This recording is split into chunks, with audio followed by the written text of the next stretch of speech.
premise of this presentation is that the universe will not end in a vacuum decay, big rip, big freeze, or big crunch, but it will end, cosmically speaking, soon. There is consensus among scientists that the universe end revolves around three possible scenarios, and each of them has some logic behind it. Quantum mechanics envisions the ending as a vacuum decay. Relativity suggests that the ending results from a big crunch or a heat death. Astronomers in general expect the ending to depend on the fight between gravity, dark matter, and dark energy. Let's take the first one, the quantum mechanic perspective. What is a vacuum? Well, a vacuum is defined as a volume, a space, an area that has no matter or energy within it. According to quantum mechanics, space in a universe is composed of quantum fields, and these fields contain a certain amount of energy. Therefore, space in a universe is not at its lowest energy level possible. In other words, space is at this point here, energy-wise. There could be a lower energy level outside of it. So therefore, this, what we're living in, is actually called a false vacuum. And if this is a false vacuum, then a lower energy level must exist. In this case, if that is the case, a rip in our universe would allow energy from our universe to spill into the lower energy universe. And what would happen is, it will create a bubble of lower energy in our universe. And that bubble will expand at the speed of light, which means we can't see it until it gets to us. And by the time it gets to us, anything within it, it would just vanish.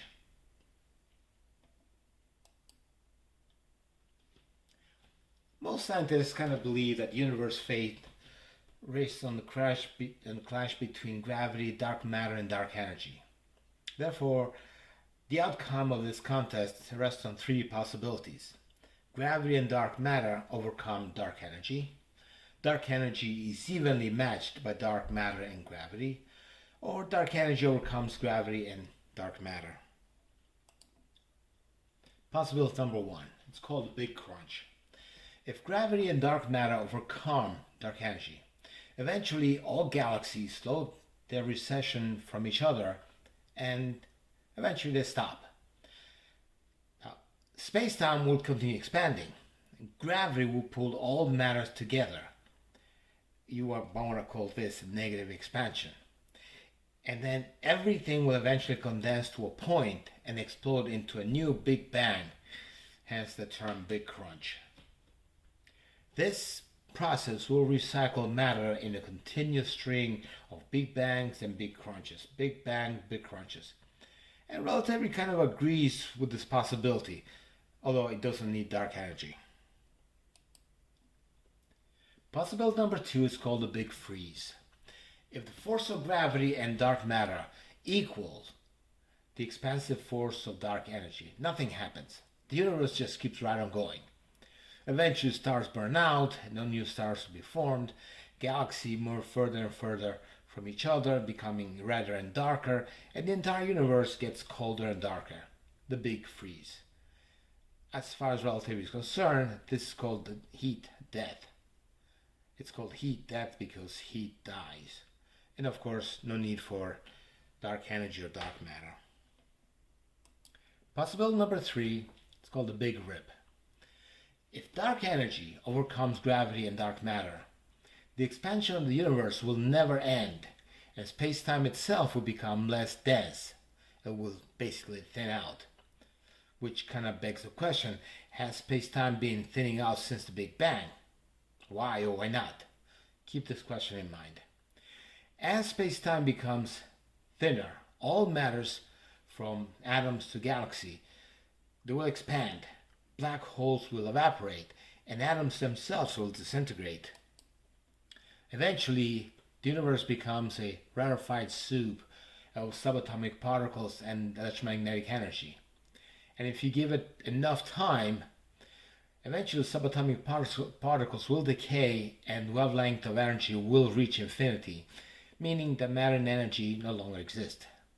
All that will be left is the expanding spacetime. Relativity says nothing about this. Of course, this is based on the idea that universal expansion exists, and we believe it exists because galaxies seem to move away from each other and from us. But even without matter, universal expansion will still exist because space-time itself is expanding. Gravity may coalesce any group of galaxies into one entity, like for example the Milky Way and Andromeda eventually forming one galaxy. And this may happen all over the universe, but these galaxies, these entities, will continue receding from each other because space-time will continue expanding. So now I'm going to take a look at an alternate perspective. The end of the universe depends on the amount of energy and density available when the universe first formed. And we believe that density was in the order of 10 to the 90 kilograms per cubic centimeters, even though there was no matter in it.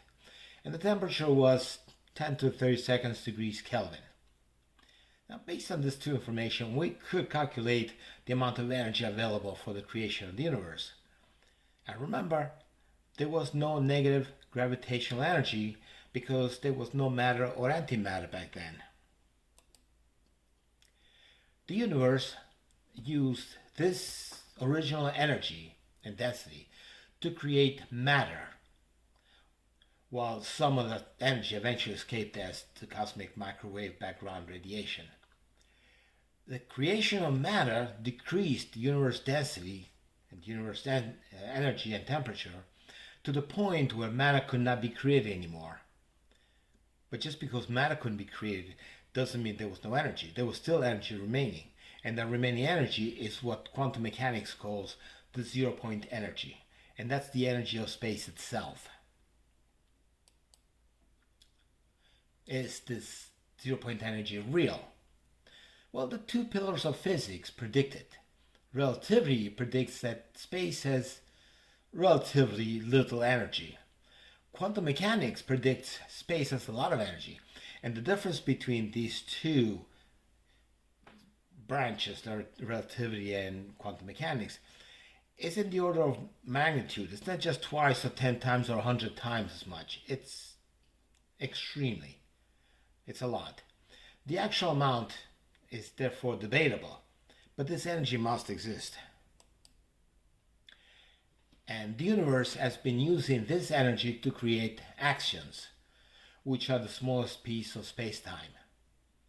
And the expanding universe needs axions to maintain a constant density. The creation of axions has been draining this energy. The temperature of the universe right now is about 2.73 degrees. As the smallest piece of space-time, the creation of axion not only maintains the density of space constant, each axion also creates moments of time. When the universe temperature drops to 0 degrees Kelvin, all zero-point energy will be depleted. Therefore, the universe cannot create any more axions. And without new axions, time creation stops. And without time, galaxies stop spinning, planets stop orbiting their stars, gravity and light stops. Basically, this is relativity's heat death. In that final instant, the universe reverses what happened during the Big Bang. That doesn't mean without time the expansion of the universe stops. Does space-time stop? But the answer is no. Actions are needed by the universe to maintain a constant density. Time is an irrelevant byproduct. The universe doesn't care about time itself. As a matter of fact, time didn't exist during the inflation period. That's why the universe exploded instantly. We say the explosion exceeded the speed of light, but Without time, the speed of light becomes a meaningless subject. Now, what happens afterwards? Well, the universe continues expansion, but without time, from our perspective, that expansion and whatever follows it is instantaneous. So, without new axions being created, universal expansion tears the fabric of space, which rips all matter apart, causing everything in the universe to disintegrate, almost like vacuum decay. The disintegrating subatomic particles release their formation axions and the energy that creates them in a flash. And even black holes can resist this tearing, and they also release their axions and flash. With the outpouring of axions, the universe density rises. And without matter, all the forces, gravity, the electromagnetic force, strong force, and weak force, and so forth, they reunite into one. And so without time, in one instant, the entire universe flashes, and the wavelength of that energy lengthens to infinity. Again, matter and energy are now gone. Instantaneously, the universe reaches the edge of the black hole that gave birth to it. And just like a compression wave from reaching the upper atmosphere from an exploding nuclear device, the compression wave we call our universe vanishes into nothingness, the end of times. When will this happen? Well, in the beginning, the universe temperature was 10 to 32 degrees Kelvin. Granted that a great deal of energy was expended in creating matter. Nevertheless, right now, the universe temperature is about 2.73 degrees. That means we're at the tail end of the universe existence. Sorry for the bad news.